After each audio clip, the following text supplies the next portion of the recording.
set. Okay, we're all good.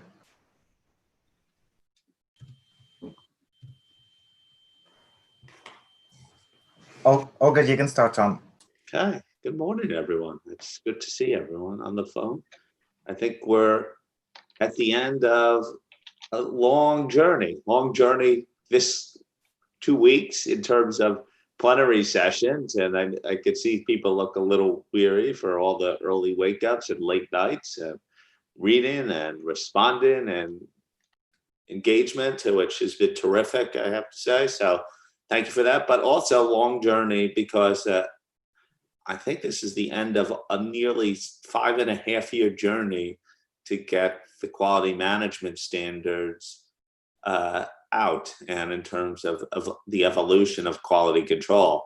And I think when we finished, it will be a big milestone for this board, a big milestone, not just on the quality management stuff, but it really will sort of mark the inflection point on our agenda, clearing out a lot of the projects that was on that invitation to comment years ago. So I've been reminded, for some of you board members who are coming to the end of your second term, this has almost been the legacy, these standards of your membership on this board. So it's a big day on many accounts. And so I really look forward to the discussion and the hopeful passage of QM1 along with the confirmation of ISQM2 and ISA 220.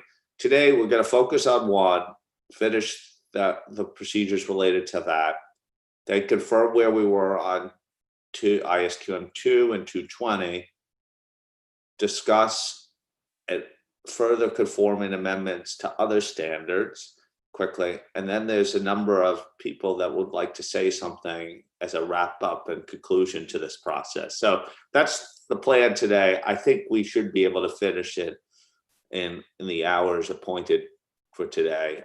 If we are moving along and at about an hour and a half in, we may need to take a break, but that's the plan. Any comments, suggestions before we get going? Okay, great. Julie, the floor is yours. Thanks, Tom. And here for the final time talking about ISQM1, and we spent quite a bit of time working through this over the last board meeting, so I'm really hopeful today is going to go well. We are at a good place, I believe, with the draft. We met as a task force last night just to check in and talk about any final items, and we literally had very little to discuss, which I think is a testament to how far the standards come and the state it's in for our discussion today. So looking forward to it. My plan for the session today is to walk through again by section the standard. I will highlight as I go anything that is of significance or refer back to any significant discussions we had at the previous plenary sessions on items. There are a small handful of those. And again, as we get to the section, if there's something any of the board members want to raise, we will pause by section and take those comments. I'm going to refer to changes that were reflected in agenda item 2-A.2 and 2-A.2, which was posted my time mid-Monday, reflects a couple of things. One is it reflects changes that were made to the original posted agenda 2-A. So those would have been changes that were not discussed at our turnaround on Friday. So you would have seen those in that paper. And you would also have seen items that were discussed on Friday and changed as a result of our Friday plenary session, which would be a track change from 2-A.1. So I'm following along in agenda item 2-A.2. Subsequent to that, we did receive a few comments over the course of the day from the posting on Monday. Those are going to be reflected on the slides in the session. So I will walk you through those. They are very minor in nature. And Natalie had also emailed those out in a Word document last night in case you wanted to follow along in that presentation, but they will be up on the slides, and I will put them up there so you can see what we've changed from the posted turnaround document on Monday. So hopefully that's clear. And with that, we'll just get started with the standard. Next slide, please. So on the first section that I wanted to cover, we're talking about the introduction, the authority of ISQM 1, the effective date, and the objective. And the only item I really want to highlight there that you would have seen in your document that was posted on Monday was a reflection of a change in paragraph 12, which was to deal with the comment that Isabel had raised in the plenary session about an inadvertent consequence of a change we'd made to that paragraph at the beginning. And it appeared as if paragraph 14 was now including not only the objective, but was including the other requirements in the standard. So what we did there, because it was getting very long and a lot of items in there, we've broken it out to make it clear, and we've added it in a bullet format with A through D. That was the only item in that section, Tom, that I thought was worth highlighting for the board. You would have seen that change in your turnaround document. Other than that, I don't have anything else to highlight on this section. So back to you, Tom, to take any board comments. Thank you, Julie. I'd like to take board comments on paragraphs 1 through 15 and also A1 through A9. Fiona.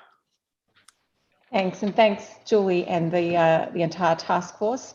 I don't have any comments on this. I'm very supportive of the editorials that you've made, and I had a look at the ones that came through during my day, during your evening as well, and I have no comments on those either. So I'll just make my comments now that I'm very supportive, and I look forward to the end of this process later on during the meeting. So well done. Thank you.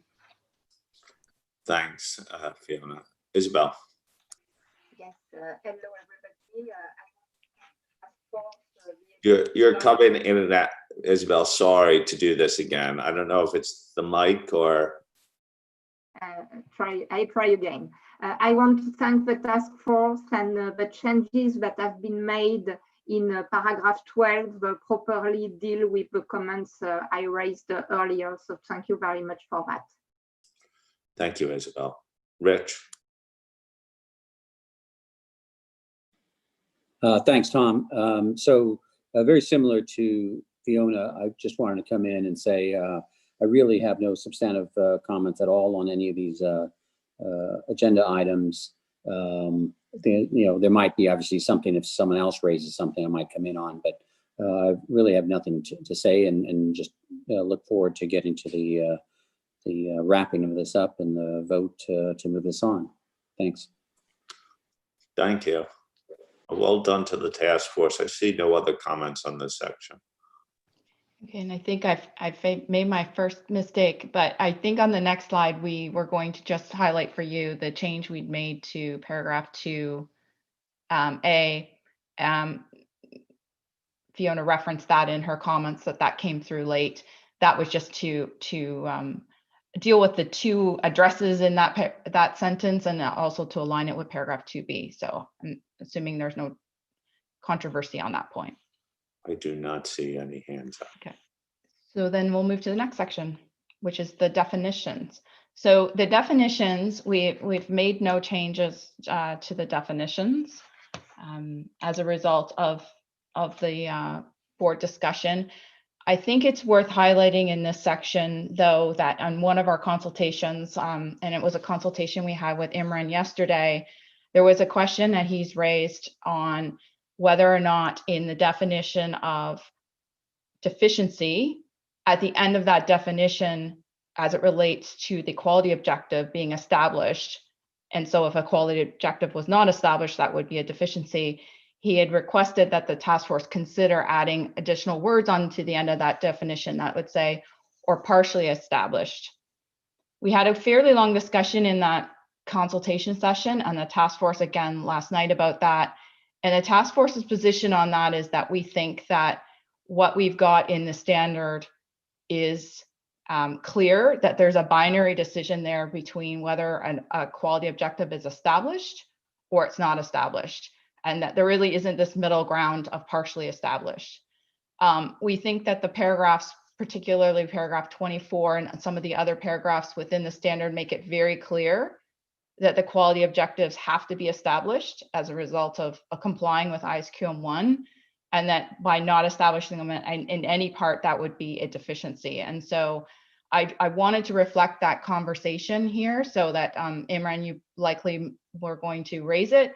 I thought I would introduce it as the fact that that did come up in consultation, and we've had further discussions as a task force, but we're not proposing any changes to the standard as a result.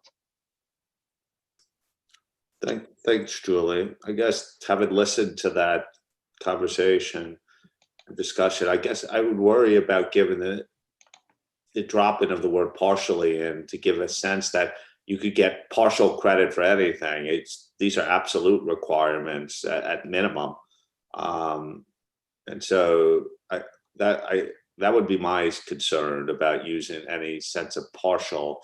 It's not like a math exam where you could get 80% of the credit for doing 80% of the work. You have to meet a threshold here. But I want to make sure that, Imran, do you have anything that you want to add on that point? Good afternoon, board, and thank you very much for the opportunity to speak on this point. Julie, thank you for describing the issue and introducing it. I was not expecting that I would raise it again today, having raised it in some detail with the task force yesterday and offering what was a necessary regulator perspective on the enforceability of the definition of deficiency, which I have raised a number of times. I accept the explanations furnished to me and the manner in which the task force has described these matters will operate together. And from what I recall, a commitment that within the basis of conclusions or in some of the application material, the fact that it's all objectives or nothing will continue to be emphasized so that there is no doubt or wiggle room in that at all. With that said, I'm happy to drop this concern. Thank you, Tom. Thank you, Imran. I think it's important that the record reflects that we consider this point, and if we could to emphasize the fact that it's a all or nothing proposition, I think is helpful, and I hope it will help inspection regimes to do their work as well and provide clarity to the practitioners who must implement these systems. Okay. Any other points you want to highlight before we seek questions on or comment on definitions? Tom, just to come back on Imran's point around the basis for conclusions, we definitely discussed that as well, and think that the journey that we came on as a board on all of that thinking around the objectives and the granularity of the objectives and how we got to those decisions would be something that would be appropriate to reflect in that document. So I've neglected to say that, but that's accurate. Yeah. Okay, great. Any comments on definition section? Okay, I see no hands up, Julia, so you guys are rolling right now. Okay, we'll keep going then. The next section was the applying and complying with relevant requirements and system of quality management. We have not made significant adjustments in this section. We did make an adjustment to paragraph A33, which was, while it looked like a bigger change than it was to flip the ordering of that sentence around to further align with how the first sentence is written. No change to the meaning in that paragraph whatsoever. And then the other one is A38. It was a small change there. I just wanted to highlight we changed the may to ordinarily, because we think that would ordinarily be the case, that people who are assigned those responsibilities within the system of quality management would have an understanding of the firm's business operations and strategy. Those were the two items, Tom, I was intending to highlight there. So other than that, I'm looking for any board comments on this section. Thank you, Julie. Any comments on this section, 17 through 22?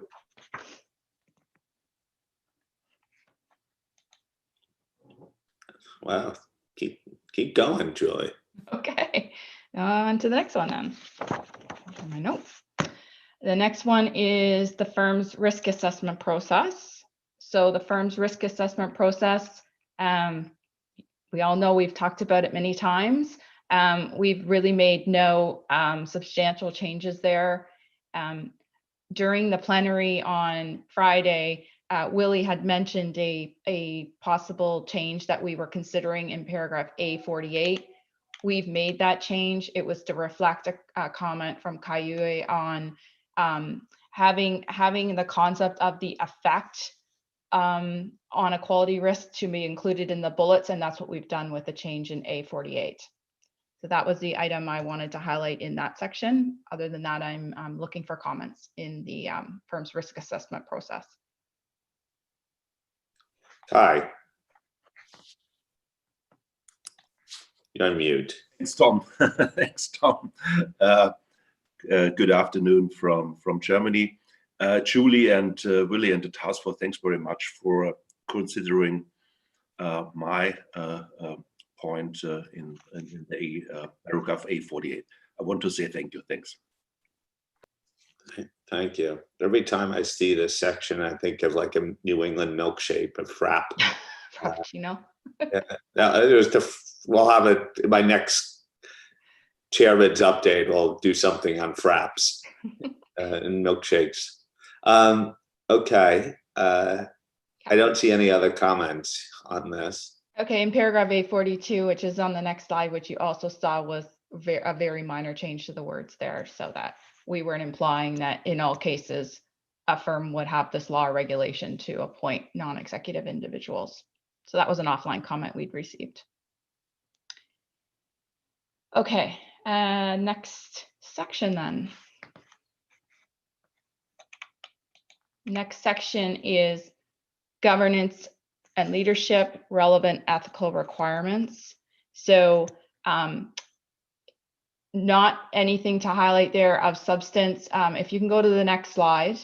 What we did do in this section in paragraph 29A(1) is we added an and to the end of that.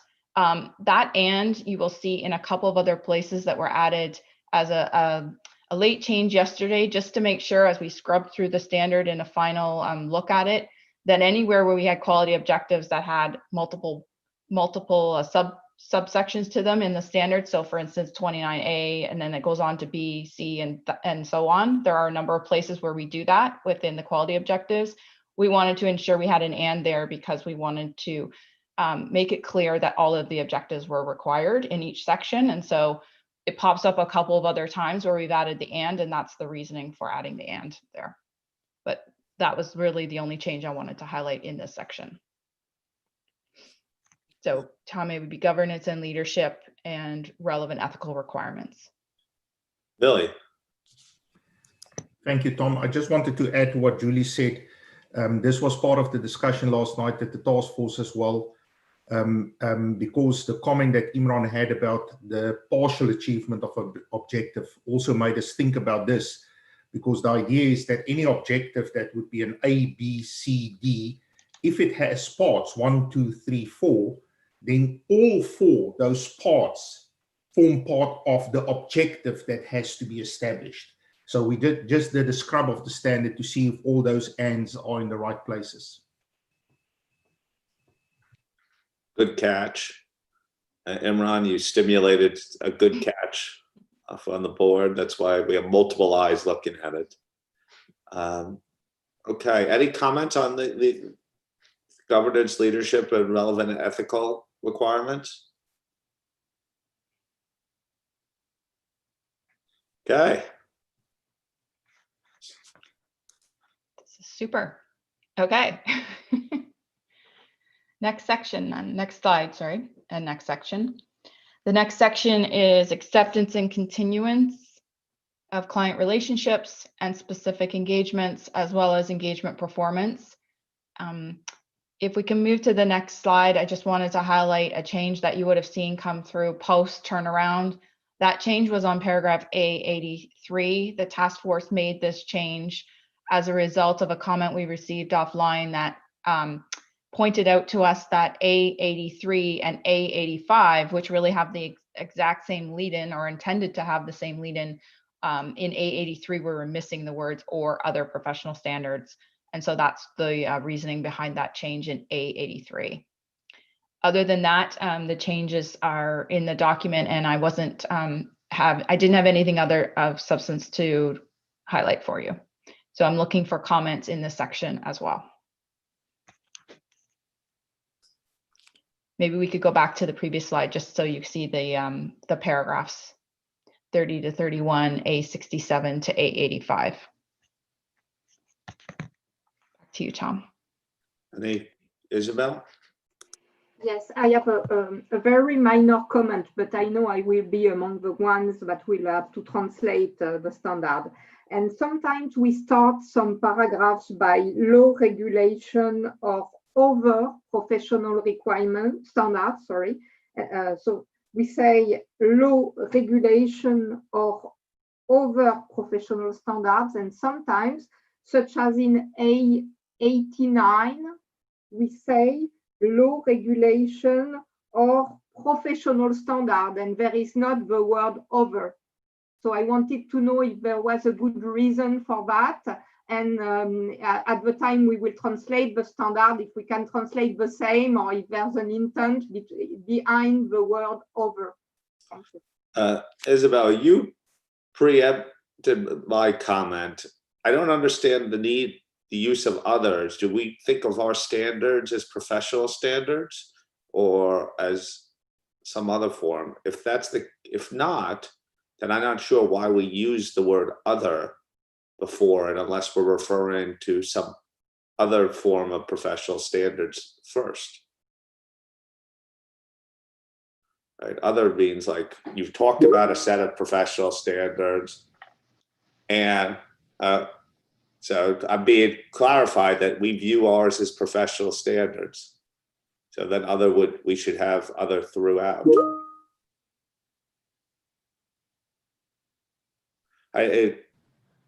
Do we view ourselves as professional standards, Brett? I think Brett has his hand up.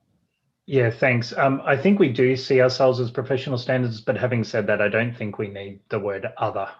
It's probably just going to litter the standard with a whole bunch of extra words that aren't really going to change the meaning at all. So perhaps best to take this one out. So we'll just do before we finalize the text, we'll scrub other out before professional standards. Are people content with that? Isabel, I tell you, you're going to be the professional drafter for this board. Fiona. Yeah, I was just going to check. I'm not debating whether ours are professional standards or not, but don't we mean standards other than ours? So I don't know, IAASB standards or other standards that might have requirements in there. I thought that's why other was in there. I could be wrong. Well, yeah, if we're just talking about standards, then we probably would have the word other in it. That was the debate, is whether we view ourselves as professional standards or some other form of standards. But I think you get it either way. You get away with it, Fiona, if you remove the other and keep the professional in it. Yeah, that's fine. Okay, are people content with the removal of other and a scrub throughout the rest of the standard on that point? Okay, lots of nods. Good. Thank you, Isabel.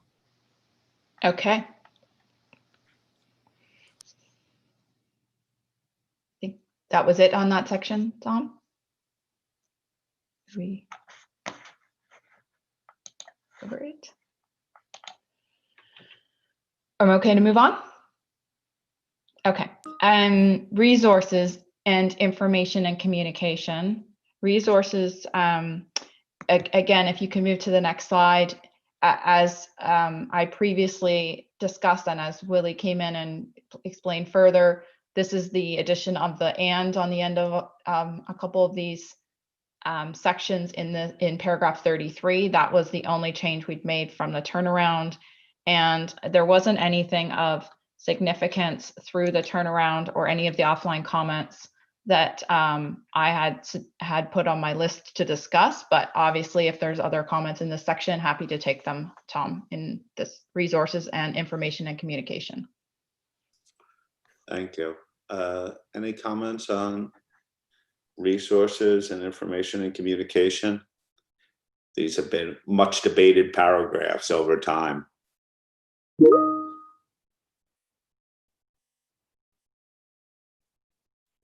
I see no comments, Julie. We're rolling. Okay.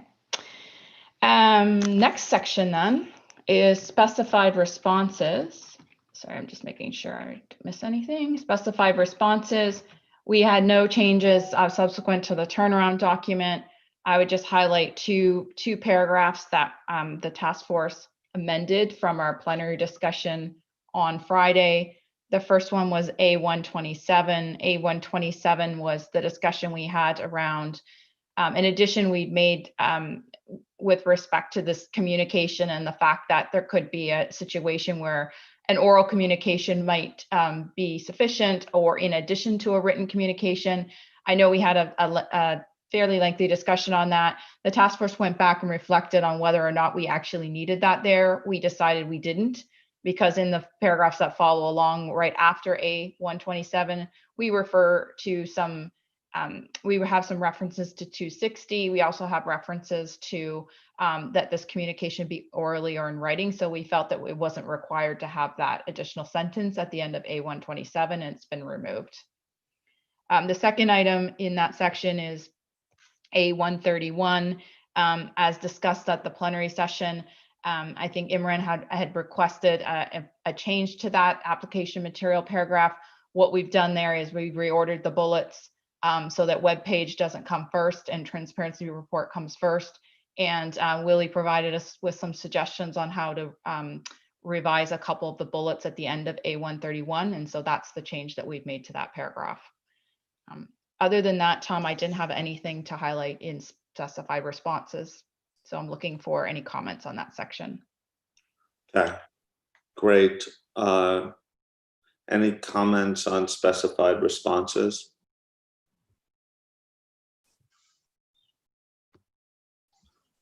Fernando. I'm sorry to come back. Julie, just one question on the previous section. I'm sorry, but I was reading again paragraph 32, A, which has the 1 and 2 at the end of little 1. It says or. I just want to make sure that the or is okay now that you're making the changes and adding and to the other paragraphs, which means the connection. Just confirming. Billy? Yes, well spotted, Fernando. So when we did the scrub through the requirements, this is the only place where the sub-bullet points are joined by an or, but in this instance, the or is appropriate. Okay. Everyone was being so supportive that we actually left that in just to make sure people were paying full attention. So Fernando, you get a gold star for that catch. Imran.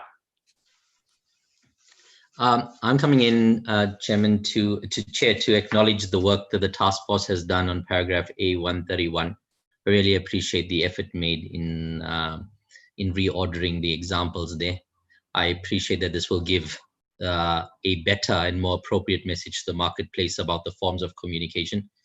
I'm also grateful, I don't know if you've noticed this, Tom, but this is only the second time within the entire suite of our standards, I think, that we mentioned social media. It shows how quickly we're getting with the program. Thank you very much. Thank you, Imran, for that comment. And speaking of which, there may be some tweet activity after this, so in line. But you are our conscience of social media here. Any other questions, comments? Okay, Julie. No other comments. Okay, we're going to move on then. The next section is monitoring and remediation. There are 2 paragraphs in the application material in this section that we had a lengthy discussion on in the previous plenary session. They are A144 and A153. The changes to A153, we can happy to chat about those further, but they were relatively minor and reflected the discussion we had at the plenary session about ensuring where we'd inserted the words around the firm's policy from an inspection cycle perspective. We made sure that was consistent throughout that example. So that's what's changed in A153. A144 was the discussion we had around monitoring and remediation process, and the fact that that requirement sits in 37c. And in 37c, it does ask you to take into account the design of the monitoring process in your monitoring activities. So we went away as a task force, as directed by the board, to consider a reword or revision to A144, because we had gotten some feedback from the board that what we had proposed in the first turnaround maybe wasn't as clear. We also have received, subsequent to Friday, some comments around what we've changed A144 to be. So Tom, I think it would be helpful if we had some feedback from the board, whether they're happy with what sits in the current version of the standard in A144, or if there's an alternative version that would be better. We have put out previous versions, so I think the task force would be happy with a previous version, but we also want to make sure that what we have there is acceptable by the board. That was what I wanted to highlight, Tom, in monitoring and remediation. Thank you. Sorry, you're talking about the revised A144 in item 2-A.2? Yes. Okay. Roger. Yeah, Julie, we had the discussion with you offline through one of the sessions.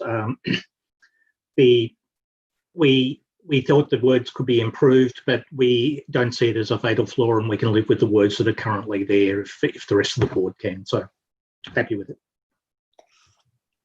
Isabel.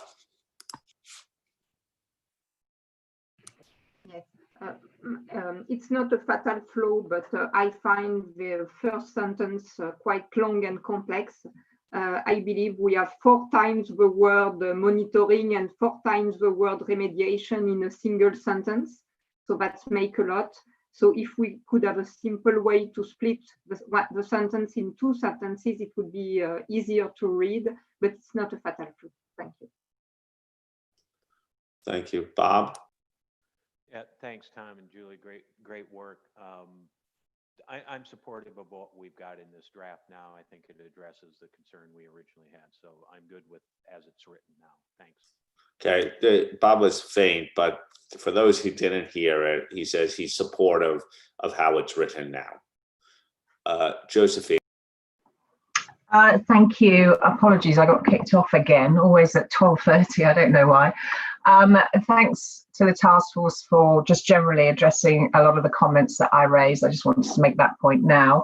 My only comment is that nowhere in the standard now in A144 do we explain why firms monitor the monitoring and remediation process. And I think those who haven't followed along with us will be asking why. Now, this is not a criticism of the task force, who've worked really hard to balance the different views on this. So whilst we could put this in implementation guidance, I would like to see this, if possible, in our basis for conclusions, just so it can be briefly covered why we actually do this work, why we monitor the monitoring and remediation process, and I would appreciate that. But thank you anyway for such hard work in trying to get to this place. Imran? Thank you, Tom. Since we have paused on paragraph A144, this is a paragraph in which I've had a conversation with the task force. My perspective on it was that I recognize that we were trying to achieve some clarity here, and that seemingly for me, I was left with the possibility that we had some circularity in it, but I had not been able to come up with a reasonable alternative for the task force to consider. What's made me feel much better is to hear my friend Bob speak about it. Bob has been the authority on paragraph 1 on A144, And if he says he's happy with A144, then I'm happy with A144. Thank you, Imran. Rich? Thanks, Tom. I just wanted to come in and say, because we did raise this a number of times. I'm happy where it has landed. I do recognize it is a lot of words, so Isabel's point, but I think we've probably tried enough to try to get this balancing everyone's perspective. And so to me, I'm happy to stay where it is. And also to thank the task force for their support in this.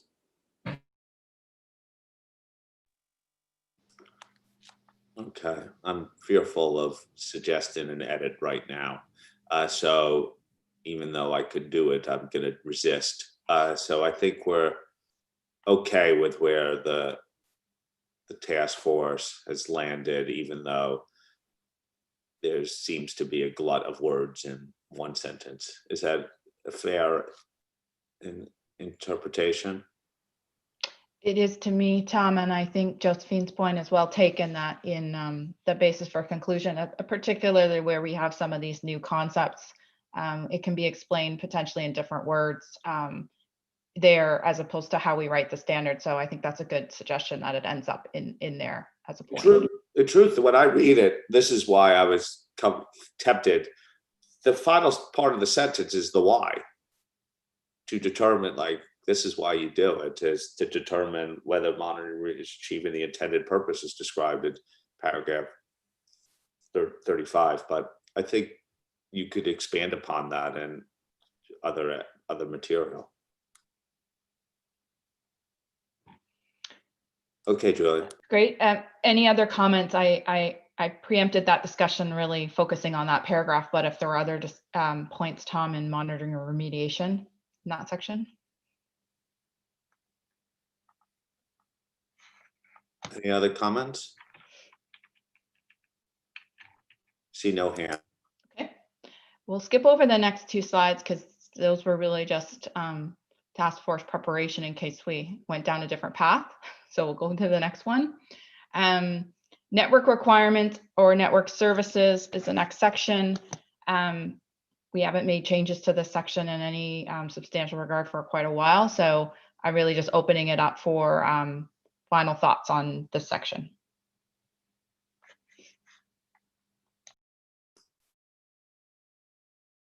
On network requirements or network services? No hands. Okay, I'm not quick enough with my buttons. I wasn't expecting to go this quickly. The next section, evaluating the system of quality management. So we're looking at paragraphs 53 to 56, A186 to A200, and these were not changed as a result of anything post midday yesterday. You would have seen the changes in the turnaround that was posted yesterday as a result of our discussions at the plenary session on Friday. Other than that, I'm looking for any thoughts on this section from the board.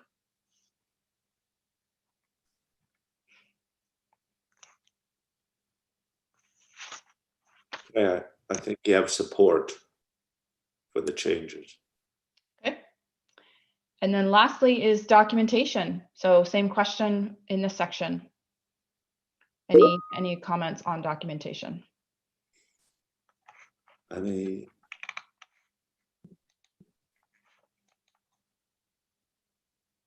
See no hands. Okay. That brings me to the end of the presentation then. So, ISQM 1. Okay, as we got to the end of the presentation, I think it's, first of all, congratulations to the task force for being so responsive. Thank you. I think that's a reflection of the type of comments we received. Any other thoughts before we go into the voting procedures? Anyone want to share anything? Okay. See no hands are raised. Rich. You can't tempt me that way. Like, really? There's no one's going to come out? You know, I'll come out. I didn't say that you needed to. No, the only thing I was thinking about is just that throughout these few days that we've had the discussion on ISQM1, there's been a number of suggestions on what should be included in the basic conclusion. And, you know, so maybe even a little more so than normal. So I do wonder if there's a way for the task force to capture, you know, the broad things that are going to be put into the basic conclusion and share that. You know, I know it's going to take them weeks to do the basic conclusion. So, you know, seeing something in advance of what might be in there and might not have been picked up might be useful for readers when we do get that fatal flaw, some, you know, 4, 5, 6 weeks from now. So I'll ask staff, but I guess we could have like a checklist of topics that we've agreed that will be fit into the basis. Does that seem reasonable, Philly? We could share that with the board before conclusion. Yeah, so Thomas, if I understand Rich's request, it's really just a short list of during the plenary session, these were the specific items that were picked up. Obviously, there's going to be a lot in the basis for conclusions, but just highlighting those, okay? Right, so when we read over the basis, we could always check at the point. This topic was addressed, this topic was addressed, this topic was addressed, sort of like an aid memoir. Yeah, that's fine. Okay, great. Well, thank you, Rich, for that prompt. I think we're ready for some of the formalities to occur. So, Julie, this may be one of the easier tasks that you will have had in your brief time as task force chair, which you think probably should be equated to dog years. 1 year equals like 7 years of life. But I want to ask you for your comments on the due process of the standard. Okay, thanks, Tom. And you're right. This is not that hard compared to getting the standard to this point. So, so on the significant matters that were identified by the ISQM task force, it is the task force view that the significant matters it is identified as a result of its deliberations since the beginning of this project and its considerations thereon have been reflected in the agenda material presented to the board and the IAASB at its meetings. In the task force view, there are no significant matters it had discussed in this project that have not been brought to the IAASB's attention. As it relates to the consideration for the need for further consultation, the task force does not believe that further field testing of the proposals, holding a public forum or roundtable, or issuing a consultation paper are warranted, given the input from stakeholders and liaison with various stakeholders, including regulators and auditors over the course of the project as a whole. Thanks, Tom. Thank you, Julie. Billy, I ask for your view from the perspective of the technical director. Thank you, Tom. So for the last time this week, I refer the board members and official observers to agenda item 8. That sets out, as stated in its objective, the status of due process followed in relation to this project dealing with ISQM1, as well as the 3 QM projects overall, under headings that address background and due process up to the date of the September 2020 IAASB meeting. And I wish to advise that due process has been followed effectively and with proper regard to for the public interest in relation to the development of ISQM1, ISQM2 and ISA 220 up to as well as during the September 2020 IAASB meeting. Thank you, Tom. Thank you, Billy. Okay, I ask now if everyone is ready to vote on ISQM1. Lots of nods here. And just a reminder that this is unlike other votes earlier this week. This is the final vote on ISQM1. Just to be clear, afterwards, we're going to confirm the votes on 2 and 220, assuming the passage of 1.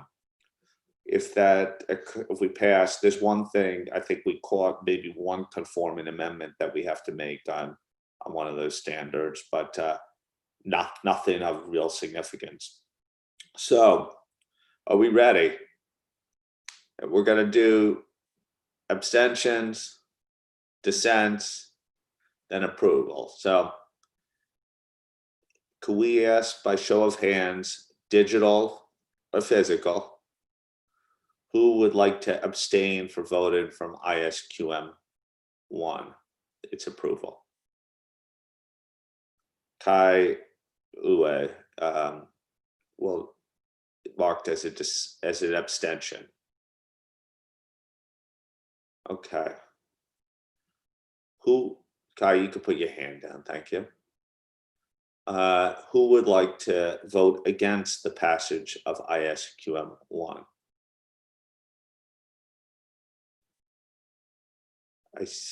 For the record, no hands. Then I would like to ask who would like to vote for the approval of ISQM 1.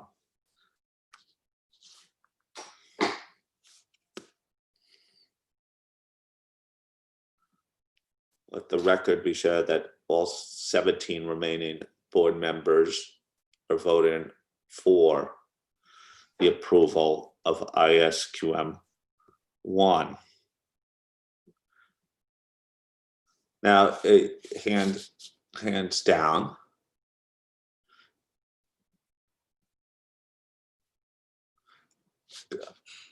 Imran, you mean your hand to still be up? Okay, thank you. Now, we don't have a dissent, but I assume, Kai, your abstention is on the basis of your dissent on 220 and that they form a whole package. But I'll ask for you to comment on your abstention if you would like to. Thanks, Tom. First, let me say that I appreciate the efforts of Julie and her task force and the staff to address my comments over the last month, recognizing that some of those could not be implemented due to direction from the board. I have 4 main reasons for abstaining from voting on ISQM 1 are as follows. Firstly, as I have mentioned on a number of occasions, I believe that the number of quality objectives is too high. Their number will lead to a level of granularity for the identification of quality risk, their assessment, and the responses to deal with the quality risk that I believe severely undermines the ability of the standard to be scaled down for SMPs. Furthermore, I believe the section of monitoring and remediation also appears to be over-engineered for SMPs. Scaling this down will be difficult in practice. My second reason is the impact of the change in definition of engagement team on other engagements, such as review engagements, compilation engagements, and assurance engagements, and its implication for the use of other practitioners in these engagements was never really investigated beyond the impact on ISAs. I voted against ISA 220 revised because of the impact on ISA 600, and I believe the change in the definition in ISQM 1 will result in same practicability issues for the noted engagement that I identified for ISA 220. My third reason is the phrase in paragraph 29 little b suggests that others outside of the firm or network must be subject to the same relevant ethical requirements to which the firm and the firm's engagements are subject. It seems to me that this will not be practicable given conflicts of laws across different jurisdictions. And my last point and fourth point, I believe that the deletion of the word assessed prior to quality risk when speaking of responses to assess quality risk is not appropriate, because it would mean that all identified quality risk which have a reasonable possibility of occurring would need to be responded to, even if the quality risk has been assessed as being acceptable law. This is not in line with the approach taken in ISA 330, in which the auditor responds to assessed risk, and application material clarifies that no response is required when the risks are assessed as being at an acceptable law level. Tom, that has been the four main reasons why I abstained from voting. But let me say, in total, Julie, thanks very much for your time. We had a number of sessions, and it was a great pleasure to work with you and your team. Thanks very much. Thanks, Tom. Thank you, Kai, and that will be entered into the record. Okay, so we've approved the standard, but we have to address the issue of whether re-exposure is warranted. Julie, I'll turn it back to you for that. Okay, thanks, Tom. So on the point of consideration for the need for re-exposure, agenda item 2C presents the task force analysis of whether ISQM1 needs to be re-exposed. Agenda item 2D provides an overview of changes to ISQM1 since the exposure draft, and agenda item 2E shows a comparison of the requirements of the exposure draft of ISQM1 with the requirements shown in agenda item 2A. The task force considered whether there had been substantial change to the exposed document such that re-exposure is necessary, and whether new concepts had been introduced. The task force agreed that there have not been any substantial changes to key elements of ED ISQM1, and that the revisions made since the exposure draft focused on further clarifications and modifications in response to comments received on exposure. In addition, the task force is of the view that the changes made since ED ISQM1 are coherent with the objectives of this project that were set out in the approved project plan.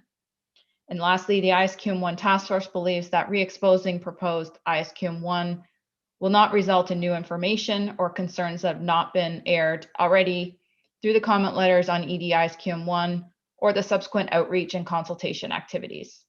The ISQM1 task force also notes that re-exposure of proposed ISQM1 would delay the implementation of the standard significantly, which would be contrary to the public interest in driving improvements in engagement quality. That's all I had, Tom. Thank you. Okay, we need to confirm the task force view. First, we will ask people who are in favor of re-exposure to raise their hands. I see none. Anyone who feels the need to abstain from a vote on whether re-exposure is required? I see no hands. Finally, those who do not see the need for re-exposure, raise their hand.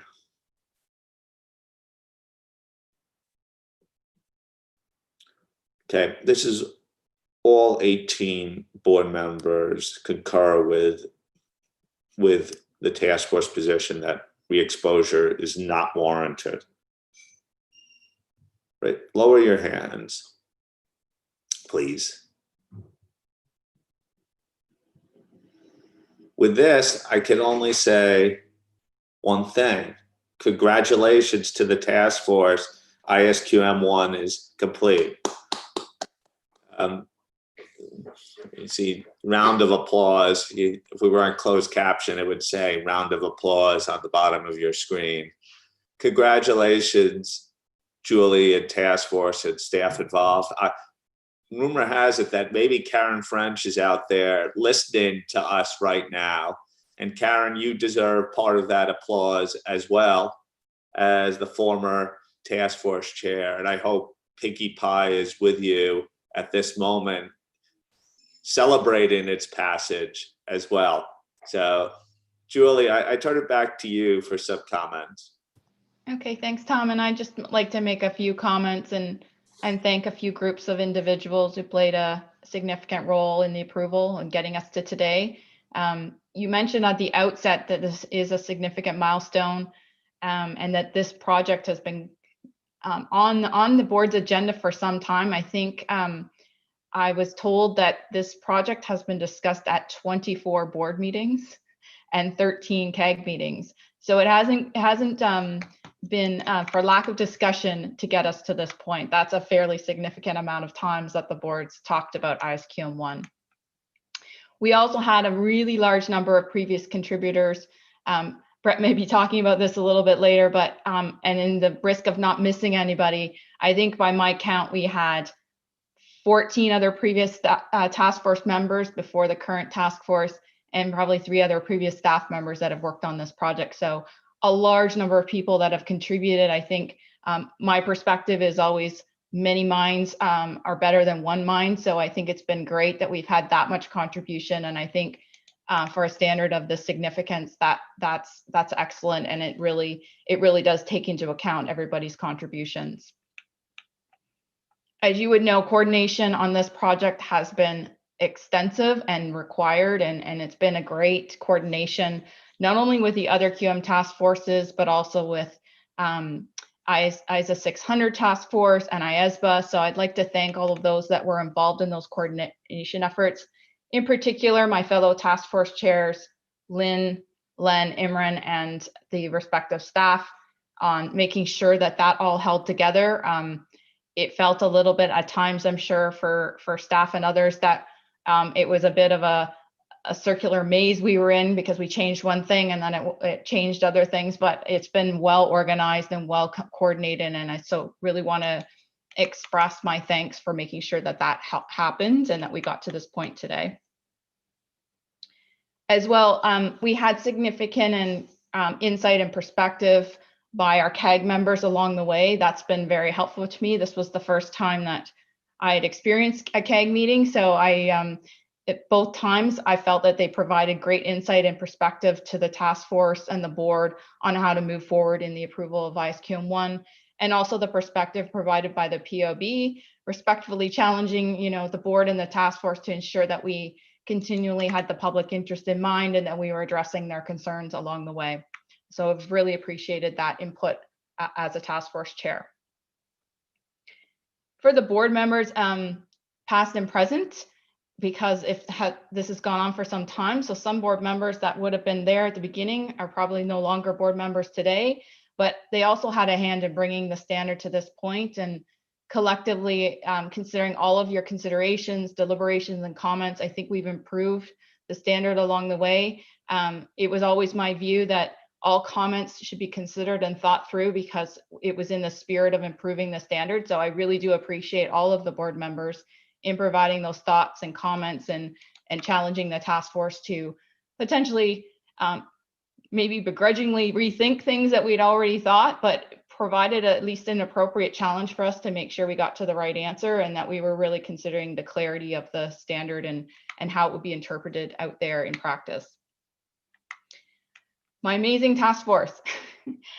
Maybe Tom, a baseball analogy would be the all-star team, I'll call them. Been really good. I could not have sat here and talked about ISQM 1 without my amazing task force.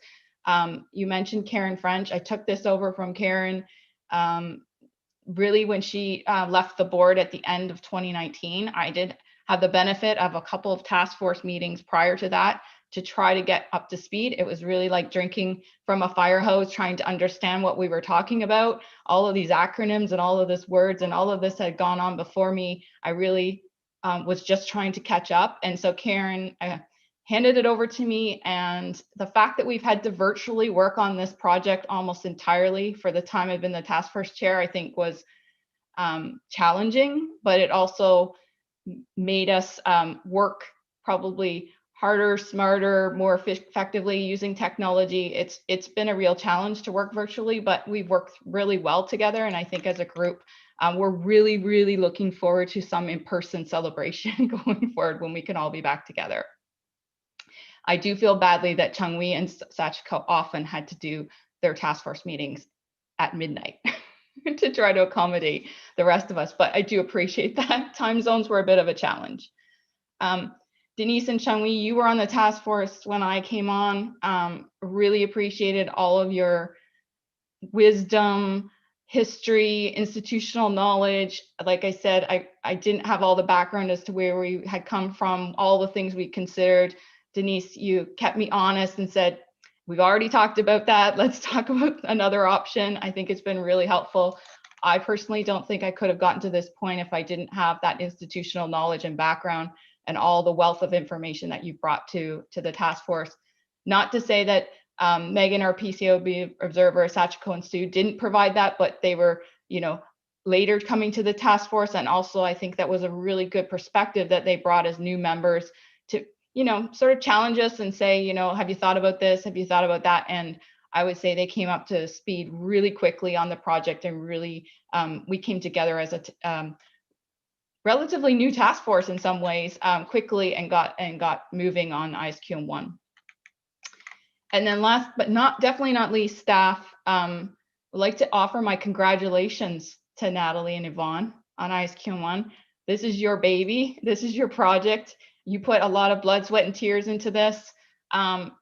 This is your success as well, particularly keeping me on track. You put up with all of my questions of why are we doing this and why are we doing that and what about this and what about that, and guided me and kept me on track to make sure that we were doing things appropriately, pulled in the right people when necessary to make sure that we had the right answer. So I really, really could not have done this without you, and thank you very much for that. Tom, I promised to keep it short. I think that was relatively short. That's all I had to say there on my comments. Thanks, Julie. I asked any member of the task force whether they would like to say anything. Okay. I'd ask our observers as it relates to ISQM 1. Karen, would you have any comments to say? No, nothing to add except to thank you very, very much for so seriously considering the public interest issues that the PIOB has raised along the project and how you have effectively handled them and served the public interest. So thank you very much. Thank you, Karen, and thank you for being here with us today. Jim Dowkin for the CAG. Thanks, Tom. And Julie was correct. Her task force met with us numerous times over the last, it seems like several years. And I appreciate that the task force was willing to consider our feedback. And I think that made the overall process better. So thank you. Thank you, Jim. Yosh, anything? Yes. Yeah. Thank you, Tom. Finally, and really congratulations to Julie and past and present task force.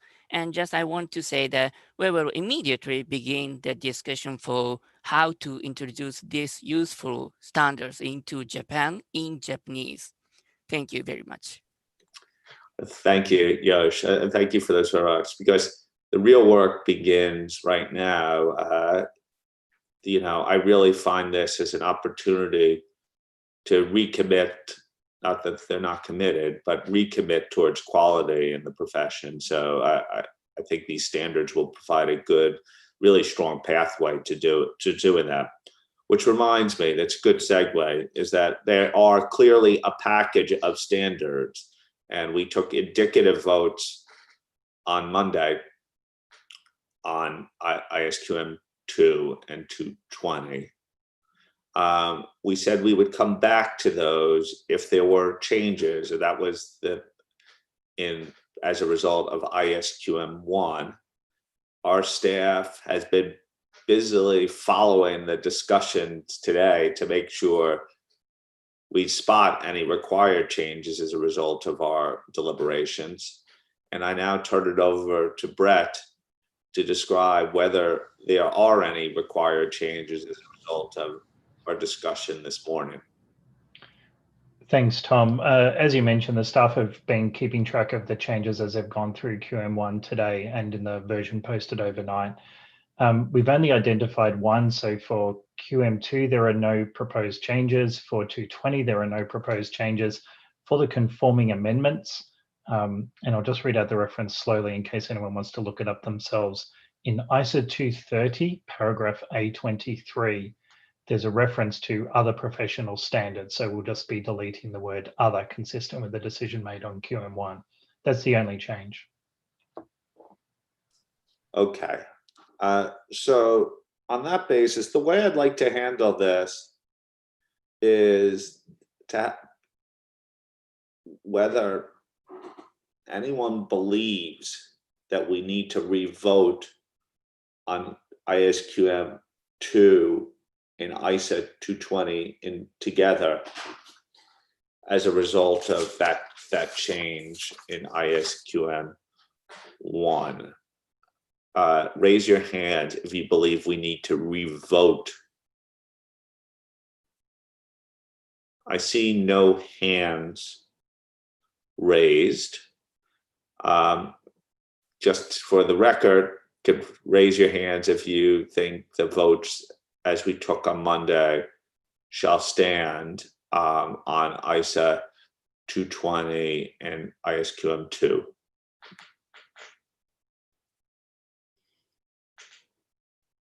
Okay, I see this to be unanimous. Lower your hands.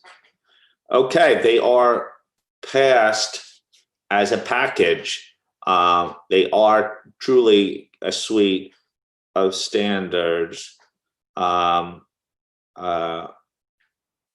together. Now, one thing that we have to do is just highlight the decisions reached related to the effective date of these standards. And I'll turn into Vili, I think, to highlight that.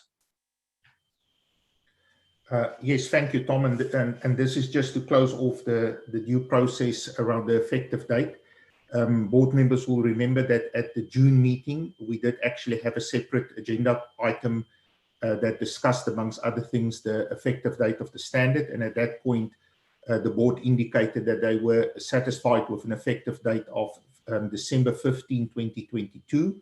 Obviously, that date is interpreted in the context of each standard as it is set out in the effective date section of ISQM 1, ISQM 2, and ISA 220.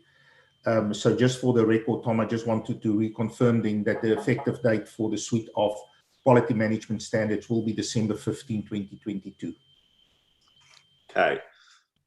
Show of hands, who wants to confirm that decision of December 15, 2022 for an effective date per the guidance of each standard?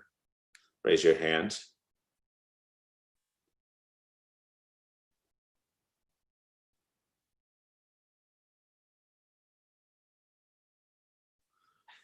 I think I have all 18, so lower your hands. Thank you. Okay, now we really are fully confirmed on the suite of standards with an effective date of December 15, 2022. The real hard work is confirmed. Congratulations to all. Real landmark. I will reserve my comments to the end of the board meeting because I think we should look at this in its totality. We're not quite done as it relates to QM now. Brett, there's always more conforming amendments. And I'd like to call upon you to talk about conforming amendments. Thanks, Tom. So we're just turning now to agenda item 7 in your papers. for those of you that have been around with the board since last year, you'll recall that last year we did have a discussion back in March 2019 about these conforming amendments that are needed for the rest of the board's standards. So the conforming amendments we voted on this week are conforming amendments to the ISAs. We've done those that we think are necessary to avoid any conflicts between the ISAs and the recently approved standards. We need now to repeat that same exercise with the rest of the IAASB standards. So agenda item 7 sets out a number of considerations that we've done. It sets out the objective. We are really trying to keep this quite limited. And there's a couple of reasons for that. The most important one is that conforming amendments really need to be kept at a level where we're removing conflicts between standards. And it's very difficult for, through a conforming amendment process, to go back and start trying to reevaluate decisions that were made in the process of finalizing a standard. So for example, take ISA 3000, which is a comprehensive standalone standard. You don't need to read anything else when you're reading ISA 3000. And it draws reference to many of the points that are made in ISA 220. But even with extant, it does not cover them all. And that was a deliberate decision by the board at the time that was what was appropriate for an ISA 3000 engagement. It's not the same as an audit of financial statements. The market for those services is quite different. The practitioners are sometimes different because it's not always done by professional accountants. So the considerations are different. And so we've tried very carefully not to go back and reevaluate those kinds of decisions. So what we will be doing is on November 11th, I think it is, on the board teleconference, we'll be asking for your approval of both a project proposal and a draft ED, which will contain all the proposed changes. The agenda item 7 sets out the types of changes that we're talking about. I won't go through it in any great detail. I will flag that this is only to deal with changes coming from the quality management standards, and it's because there are certain things that with the release of QM1 and QM2, we actually need to change in those other standards. So for example, there's references back to ISQC1. The engagement quality review material is now sitting in ISQM2, so we need to make sure that those are appropriately referenced where necessary. And of course, there's a fairly large number of minor wording changes, I'd call them, as we need to pick up and echo the words that are used in other standards. So it's very much an exercise of trying just to remove those conflicts. So I will flag, just as we did back in March 2019, that through this project, we shouldn't be looking for changes that are picking up other projects. So we're not trying, for example, to pick up changes that were made in the finalization of ISA 315 revised or ISA 540 revised. That would need to be a whole separate project if the board wanted to go there. And that would be something that we deal with via the framework for activities and then the board strategy and work planning process. So I thought that was just helpful by way of context. If you look at paragraph 14 of agenda item 7, you'll see the proposed timeline for when we think we're going to do everything. Similar to the approach we took for the conforming amendments for the revised IAASB code, it is quite an accelerated timeline. That's why you'll be getting both the project proposal and the conforming amendments all in one go for exposure. The exposure process, we're giving people as long as we can. But again, the conforming amendments should be, I think, relatively straightforward and non-controversial. Usually the biggest problem we have with these sorts of exercises is just trying to align all the language through what's essentially a couple of hundred pages of technical material. So it does take a little time sometimes just to work through it. The goal of all of this is, if you look at the bottom of the table in paragraph 14, is to approve these conforming amendments in September 2021, and the effective date will be aligned to the effective date of the quality management standard so that it all comes into effect at the same time. So I'll just pause there, Tom, and turn it back to you for any comments or questions from board members. There is an appendix that sort of outlines the types of categories of change that we're looking at. I'm happy to take comments on those as well if there are any. Okay. I think all we're asking for here is whether the board supports the approach as outlined by Brett, which is very similar to previous efforts. Fiona? Thanks, Tom. Brett, I'm supportive of what you've outlined in the paper. I think that makes sense, and focusing on those things related to quality management conforming amendments make sense to me. Thank you. Roger? Yeah, thanks, Brett. Just a word of clarification. The categories which you have in the appendix, if you can, I assume both of those sets of changes will be the ones you're putting through. It wasn't clear in the paper as to that. Look, I'll be supportive of the changes, but I do note that it does mean that our ISAE suite and our other standards suite are becoming dated, and in the current environment, that is a risk. So they are becoming further and further removed. So I think working through the framework of activities is probably the best way to do it, but hopefully we can do it a little bit faster than leaving it for too long anyway, or at least give a clear roadmap as to what we're doing in that particular area. Thank you. Rich? Yeah, very similar to Roger. So I'm supportive of this approach and supportive of focusing on the conforming amendments relating to the quality management. But I do worry that the other standards do need to get updated at some point, and so I would very much encourage the planning committee, I'm trying to remember the name, to take this on as an area of putting it on the agenda as a place on the timeline so we can get this moving at some point. Thanks.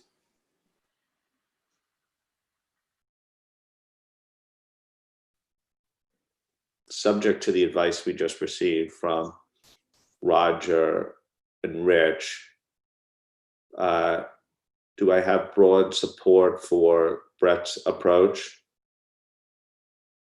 Any objections? No. So I think we're good to go as proposed. We'll Kai? Tom, I have a question. I have some further comments. Is it the right time to bring them on the table, or do you want to wait? Comments on agenda paper 7? That's right. That's right. Now is the time to raise them. Okay, sure. Okay, then I start. Yeah. I have a first comment to paragraph 1 here, little a with respect to the reference to ISA 220 in paragraph 1 little a. I'm not convinced that ISA 220 can cause confirming or consequential amendments to other standards outside of the ISAs. At most, ISQM 1 and 2 can do so. However, in the doing so wording has been used in ISA 220 related to ISQM 1 and 2. That wording may be helpful for the other standards. I believe the board needs to be cognizant of the fact that when these other standards were originally written, many parts of extent ISA 220 were intentionally not transferred for those other standards. Doing so now would be more than just confirming and consequential amendments. It would be represent a separate project requiring a separate due process. Tom, I have a further comment to paragraph 6 with respect to the changes that need to be made to ISQM 2 as set forth in paragraph 6. It should be recognized that when some of the other standards were written, providing guidance on engagement quality control reviews was not considered necessary, even though ISQC 1 addressed them.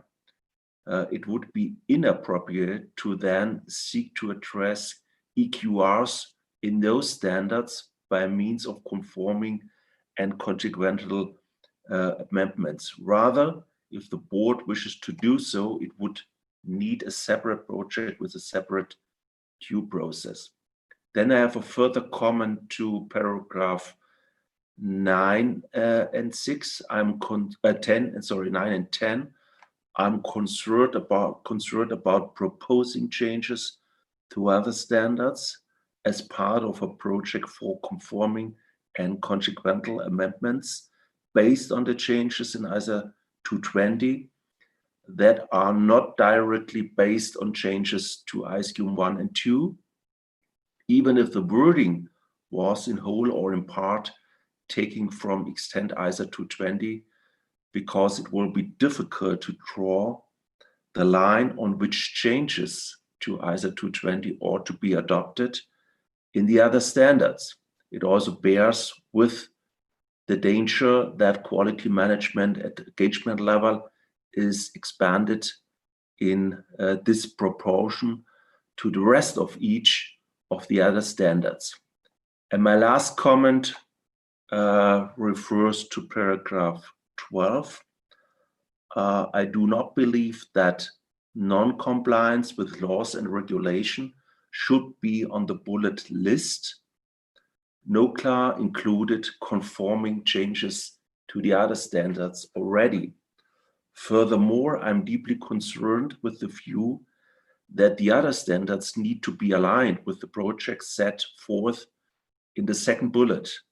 Decisions on whether other standards need to be substantively aligned with these projects should be done when those other standards are considered for revision as a whole, not as part of a separate project to consider aligning these other standards to the ISAs.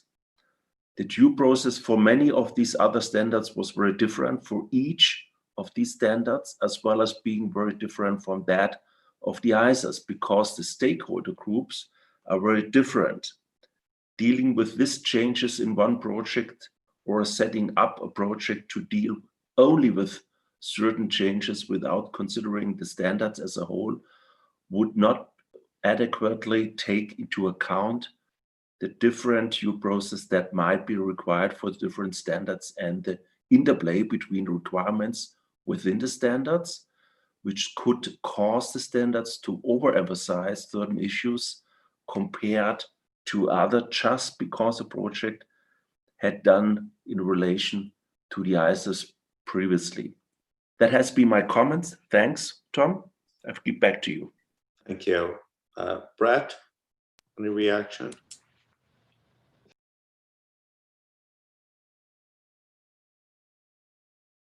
Brett, sorry. Sorry, I'd swear I hit it. So thank you, Tom, for the point, and also thank you for the board members for their comments and suggestions, and certainly also for the messages of support. So if I just take them quickly in order, Roger, your question as to whether or not those are the categories we're planning on doing, the answer to that is yes. I won't promise that we won't subdivide the categories, but those are broadly the changes that we're thinking about. As always, as we have a full draft ready already, we decided not to share it with the board because we were worried of overloading it with too many papers, and we still need to do some further quality checks on it. But those are the changes that we're looking at very much. So just tackling the other questions that came back, particularly from Kaiue. In terms of 220, your comments about whether or not 220 or your opposition to changes in 220 flowing through to these other standards, I think we very much share the same concern. We don't think it should be automatic. We don't think we should be pulling over the various changes that are in 220 because, as I mentioned in my introductory remarks, the markets for those engagements are different, and we need to make sure that we're not inadvertently creating a standard that supports a service that no one's actually going to be interested in performing or paying for because we've raised the bar too much or we've not considered appropriately what those standards are about. So very much we're in the same position as you. That probably the one clarification I give is that a lot of the material in 3000 was created using 220 as a starting point. Those paragraphs that are referenced in paragraph 6, I think it is. So we're not saying that we're going to bring them all over. We will bring over those ones where we think that the changes are appropriate, very much in line of trying to support the quality management approach that sits in ISQM 1 and 2. And I think you're entirely correct that that is the starting point. It's just that to give effect to that, 220 may provide us with useful engagement level requirements that that are fully aligned with QM1, and therefore we minimize how much time we need to spend rewriting. I would also emphasize that everything we do is going to come back through the board for approval. So there will be an opportunity to comment in detail on those proposals if you wish. You also made a question about engagement quality reviews and the other standards. We're not proposing that we're going to add engagement quality review requirements to any of the standards. What we do need to do, however, is recognize that ISQM1 sets up the possibility that engagement quality reviews might be a firm level response. So we just need to make that point in those standards. And certainly any references that are there, we just need to make sure that those references are now correct with the updated quality management standards. Just finally, Kai, your comment on the future projects that may or may not be needed, which is what's in paragraph 12. I think you're very much on the same page as where the staff are. We would be somewhat concerned about starting projects to just push through conforming amendments without giving plenty of time to really think through the effect that would have on those standards. And some of them are perhaps less relevant to them. Some of them are perhaps more relevant. We've tried to provide a complete list, but that doesn't mean that that we're suggesting that those standards actually do need to be pushed through. That's a topic for a future consideration, and I would flag that would be a fairly significant undertaking for the board to do. Those standards do really require a certain amount of education time to get everyone up to speed with what those standards are trying to do, and it would be a significant investment of time and resources, which is something the board needs to consider in light of its strategy and work program and other projects that we've got on the agenda. So very much my message with regard to what's sitting in paragraph 12 is that needs to go back into the framework for activities and as part of the board strategy and work planning process to decide where the board chooses to spend its resources. So I think that's it from me, Tom, in terms of comments. The next time we'll see this is November 11th. Yeah, just confirming I view Kai's comments as largely cautionary advice about scope creep here and the appropriateness. Obviously, everyone gets to review any proposed consequential amendments, so that concerns could be picked up in that process. But just confirming that people are still content in general with the context now just provided by Brett for us to proceed as staff has proposed. Yeah, not lots of nods. Any objections? No objections. Okay, Brett, we have our marching orders as it relates to conforming amendments. So thank you for shepherding that through. Any other things you'd like to raise? Nothing from my side. Okay. So before we get to the close of the meeting and recognize this was a huge package of standards, suite of standards that we have put through, I think there's one person, we talked about former task force chairs and former task force members that we've thanked on this.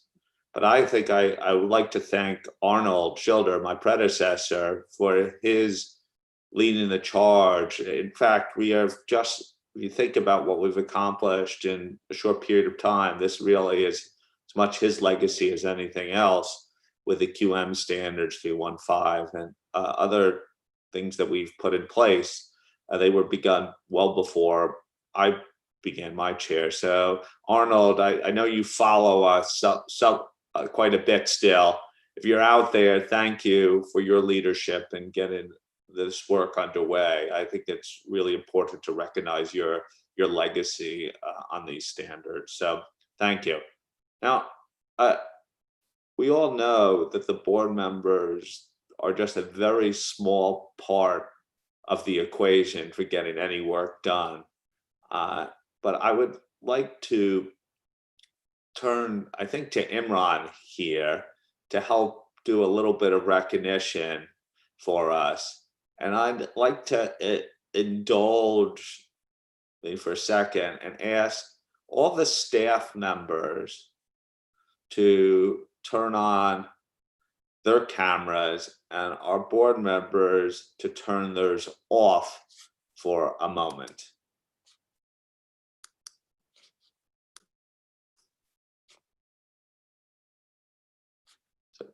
board members, please turn off your cameras, and then we will ask the staff to keep theirs on. And then I will ask Imran to speak. Imran. Chairman, thank you. Let me kick this off then. My address is to Dan Montgomery and Hankin Talatala. With all the eyes of the board and the world staring at you for purposes of the special staff tribute, I have a message for you. We at the IAASB set very high standards, and we really tried to change the world, but I want to emphasize that it is the we that do it. It's for this reason that in accordance with the newly approved QM2, I would like to state for the public record that you are, in accordance with paragraph 18, competent, capable, and enjoy the appropriate authority to fulfill your responsibility, and that you meet the criteria the IAASB has set for eligibility to be given your next standard setting project. That in accordance with paragraph 20, that you have followed all the policies and procedures in relation to working with assistants within the IAASB and the ISBA, and in accordance with paragraph 24, you took overall responsibility for managing the QM project, and that you satisfactorily addressed all your responsibilities for determining the nature, timing, and extent of your work. And in terms of paragraph 23, at no time did you permit your eligibility to be impaired. I am therefore further satisfied to say that in terms of paragraph 28, you have met the requirements with respect to the performance of your roles, and that in your documentation of the work undertaken, it is more than sufficient to enable an experienced practitioner or standard setter having no previous connection with the engagement to understand the nature, timing, and extent of what you have achieved. Let the record state that this EQR is complete, the requirements have been fulfilled, and we can provide the notification to the engagement partner, Lynn Provost, that our work is done. Congratulations and thank you. Over to you, Lynn. Thank you, Imran. In New Zealand, there's an expression taken from a Maori proverb that ponders what is the most important thing in the world. The answer in the Maori language, hei tangata, hei tangata, hei tangata. Translated into English, that means it is people, it is people, it is people. The three staff who worked on ISA 220, namely Brett, Joy and Sky, were those important people for us. With their intellect, persistence, dedication and patience, we have reached this incredibly important milestone. We now have a modern quality standard for the accounting profession to use in each engagement as we serve the public interest. Kia ora tātou, thank you, all three of you. Julie, your turn. Thank you, Lynn. And I mentioned earlier my appreciation for both Natalie and Yvonne and their extensive help to me on the ISQM1 task force. And Natalie, you and I had worked together in a previous life, and now we're working again together, which I think is a testament to your energy and your dedication and your commitment to audit, your commitment to standard setting, and your commitment to bringing things to a better place. So I really do appreciate you're always ready with an idea, a solution, didn't leave me hanging, knew who to go to for help. I think I really appreciate all that you've done for the group. And Yvonne, you as well. You came a little bit later to the task force, but you were definitely an integral part of the team. We worked through a number of issues in that time. Your help in preparing those diagrams that everybody loved, excellent work. If anybody needs a diagram, talk to Yvonne. She's great at putting them together. And we really worked well as a team, I think, as we work through the standard. Hankin and Dan and Brett and Joy, it didn't work as much with you, but definitely interacted with you many times on coordination efforts. And I really do appreciate all the help that you provided, because this was brand new to me and I didn't really understand how all this coordination worked. And so you've really helped me along that way. And Brett, your help on some of the ISQM1 task force meetings and guiding me and others on how to navigate some of the more challenging issues has been really, really helpful to myself and the task force. And Willie, I couldn't leave you out. You've attended, I don't know how you do it, but you've popped up on a number of our meetings, consultations, task force meetings, ad hoc meetings, whatever it might be, you're there, you're willing, your help, you provide really good suggestions. So I really do appreciate your guidance as we work through this as well. And really, my comments could apply to all of the staff. I think it's an excellent group and we really bring the best to the board for our deliberations. And Tom, I think I'm handing it back to you now. Yeah, and I just want to echo the comments of our quality management task force chairs here. We all know, as I said, the work doesn't happen without having a great team and staff behind us. And I should say, it requires the whole staff complement to get the job done. Putting on these board meetings is not a small undertaking. All staff that are not directly in the project also do a lot of reviews and are offering advice to their fellow colleagues. So it really was a team effort. So thank you to all of you. Thank you for being part of our journey. And, you know, our focus on staff will never end. So thank you. Just a real heartfelt appreciation from me. Speaking of staff, I asked Philly whether people could turn their cameras back on, and staff, no need to turn yours off.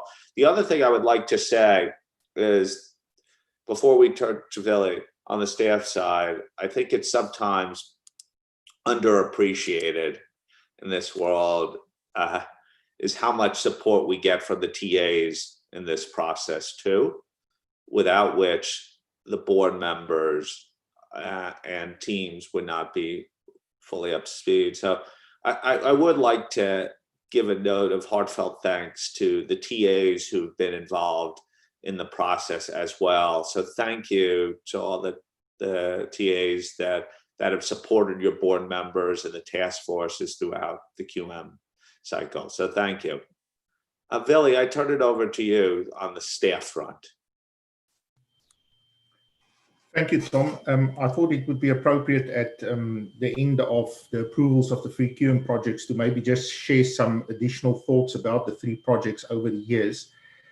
So when I was thinking about this, two phrases came to mind. The one was, how many standard setters does it take to screw in a light bulb?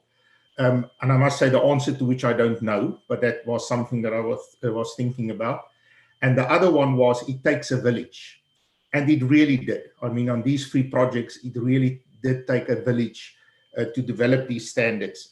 So I think all three the chairs during the course of this week have highlighted the very important role of our consultative advisory group, of the PIOB, of all our stakeholders that we've touched through so many outreach events. But I did also want to share, in terms of the board, some numbers. So if we look at this project post ITC, and with that, I'm not discounting any work that was done pre-ITC, because before the ITC came out in December 2015, we all know that that in itself was a journey up to there. From the time where about 3 or 4 years before the ITC, there was already discussion at the NSS level about the notion of moving to a quality management approach. But if you look at post-ITC, a total of 16 board members have been involved in these three projects. A total of 6 technical advisors have been involved. And now I'm talking directly involved. In the end, everybody has been involved, but I'm talking directly involved. And a total of 9 staff members have been directly involved in these projects. I also went back and again, just looking at post-ITC, the project proposals were approved in December 2016. Since then, quality management has been on the board agenda every single board meeting since December 2016. So there were 8 plenary sessions leading up to December 2019, December 2018, we only had a break in March 2019 and June 2019 where the quality management was not on the agenda, and that is because the exposure drafts were out on exposure. And then when we came back September last year, it took another 5 plenary sessions, including this week's session, to get to the approval of the standards. So enormous and a tremendous effort from board members, all board members, those that have been directly involved, the 16 across the time span of these projects, as well as every other single board member that has contributed to very robust discussions and deliberations of all the issues. Lastly, I want to turn to staff. And again, 3 things came to mind when I thought about this. The one is fantastic. The other one is such a talented group of professionals and so committed to what they do. It's really been a privilege since I joined the IAASB last year to work with this group of staff. I think teamwork has really been amplified during these 3 projects where we've had to work across the 3 projects. Also, as has been mentioned a few times this week already, coordinating with our colleagues on the ethics board and the ethics staff. Let me just say there's been a few very serious and robust discussions along the way. But it was always in good spirit, and any concessions that were made was always in the interest of getting to the best possible final product. I do want to also extend a special word of thanks to Natalie from a coordination point of view for her great technical work in making sure that everything was aligned. But all in all, such a good team effort from where all the volunteers and all the staff came together to produce what I think is an excellent product that will have a long-lasting effect. Thank you, Tom. Tom, if I may, I also have just one announcement from a staff side. Maybe some of you know this already, but it's never been officially announced. Joy Thurgood will be leaving the IAASB at the end of September. I'm so happy that Joy could be with us also for the approval of the QM standards. Joy is returning to Canada. She is joining an audit firm there. The firm's name is MNP. And guess what she will be doing? She will be implementing the QM standards for MNP. Joy, I see that you are online, so I'm just going to give you an opportunity if you want to say a few words. Thanks, Billy. So I just want to say that I've had the most wonderful experience working with all of you. But I'd really like to thank my colleagues on staff, and like a few others this morning who have talked about teams, I'm going to talk about a different sport. I'm going to talk about my favorite sport, which is hockey. And I think the staff team is like the very best hockey team. Great captain, but only 2 lines of players playing very, very long shifts. Nevertheless, today we managed to score a hat trick. 3 landmark standards in double overtime. I'm really looking forward to seeing them from the other side and to implementing the standards in my firm. And I know who to call if I have any trouble. So I wish you all Godspeed. You're doing really important work. Thank you, Billy. Thank you, Joy.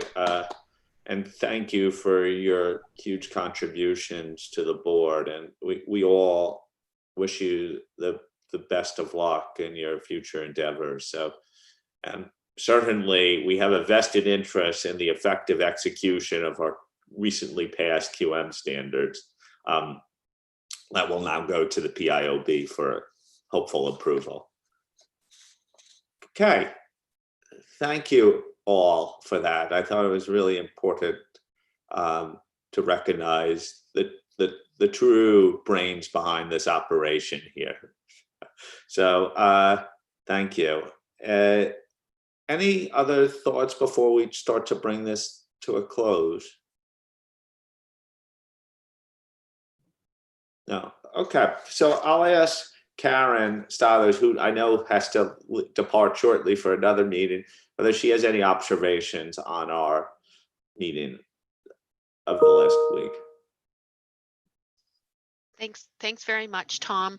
And thank you very much to all the board, the task force, the TAs and the staff for all the amazing work that you've taken over these years to bring the quality management standards together. I wasn't with you last week, but I understand that you had very effective meetings on a number of other topics. And I look forward to hearing about those, I guess, Tom, next week when the PIOB meets and we have our virtual meeting with the IAASB chair and CAG chair. But very, very appreciative of the commitment you've made to the public interest to bring these standards up and to be well served in terms of quality. Thank you so much. Thank you, Karen. And we appreciate the constructive input as always from the PIOB. Jim Dowkin, any reflections? Thanks, Tom. And it's certainly been a long journey and a lot of players involved. And I appreciate as I said before, the board was very receptive to the input of the CAG. And I think that really helped the process overall. So great job, everyone. Okay, thank you. Thank you, Jim. Okay, so we're gonna start to wrap the meeting up right now. The work of the IAASB and any standard setter never ends.